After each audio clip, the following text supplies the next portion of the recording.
Hello ဒီနေ့ကကျွန်တော်မန္တလေးမှာရှိတဲ့ Modified Showcase ပွဲကိုတွားမှာဖြစ်ပါတယ်ကျွန်တော်လက်ကြည့်လိုက်ကြအောင်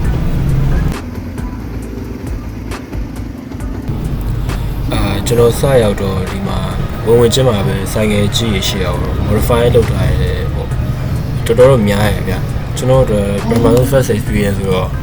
အကုန်လုံးကအလန်းနေပဲဖြစ်နေတာပေါ့ဗျာ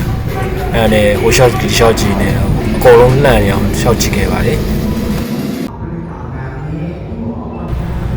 ဒီဘက်ကကျတော့ projector ရှိရပါတော့။ထိုင်းနိုင်ငံမှာရှိတဲ့ပြန်ပွဲကိုပြရဖြစ်ပါတယ် live ပြရပါ။အဲ့မှာကျွန်တော်လူအများကြီးနဲ့မိနစ်20လောက်တော့ကြည့်ခဲ့လိုက်ပါတယ်။ဒီအပေါ်မှာလည်းဆိုင်ကယ်ရှိရပေါ့လို့ကျွန်တော်နောက်မှတက်ကြည့်မှသိရ။ SR တွေအများကြီးတော့မမိလိုက်ဘူးဗျ။နေ့လည်မှရောက်တော့ပြရတဲ့ဒီ skate stand ပြတာတော်တော်ကြည့်လိုက်ပါတယ်တော်တော်လည်းမိုက်ပါတယ်။ဒီပြီးတော့ break နားနေတဲ့အချိန်မှာtattoo area ဘက်တွေသွားရဗျာပြီးတော့ thrift ဘက်တွေပါရှောက်တော့ကြည့်ခဲ့သေးတယ်BMX တွေဆိုင်ကယ်ခုံပြမယ်ဆိုပြီးကြည့်သွားကြည့်ရတယ်ဒါပေမဲ့အရင်ဆုံး skate သမားတွေခုံကြည့်ကြပါဘောနော်ပြီးမှ BMX တွေခုံပြတော်တော်မိုက်တယ်ဗျ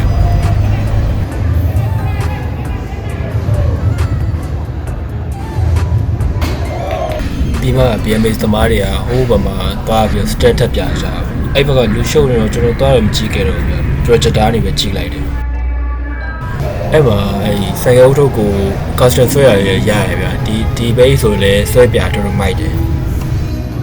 ပြီးတော့ဒီဘိုက်လို့ခေါ်လဲမသိဘူးအဲ့ဘိုက်လေးနှစ်စင်းနဲ့ stand လေးပြသေးရဗျာအဲ့ကျွန်တော်တိတ်စိတ်ဝင်စားလို့အများကြီးမကြည့်ခဲ့ဘူးပြီးတော့ show ပွဲစားပါပြီဒီဘဲနှစ်ပွေနဲ့တင်အစအောင်တော်တော်ကောင်းသွားတယ်ပြောရမယ်ဗျာအကုန်လုံးလည်းတက်ကြွနေတာနောက်ကဘေးဆိုလည်းဂီတာတီးပြီးတော့တချင်းဆိုပြတော်တော်မိုက်တယ်ရှေးမှာမဟုတ်လို့ကျွန်တော်တိတ်တော့မထည့်တော့ဘူးခေါင်းကဘဲနှစ်ပွေပြီးတော့ခဏနားနေအောင်ပဲကျွန်တော်ဂျာတော့ရောက်ခိုင်ဂျုံလုံးဂျုံခိုင်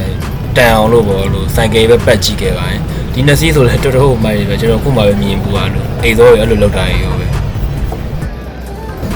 ခုတယောက်ကတော့သူဒီ culture ကိုကျွန်တော်နဲ့အမြင်ရင်းနှီးတော့ကျွန်တော်တော့လိုက်မမေဘူးဗျပြီးတော့မှတစ်ခါပြီးတွန်းကြပါဘောနော်ဆုံးထိတော့ကြည့်လိုက်ပါလို့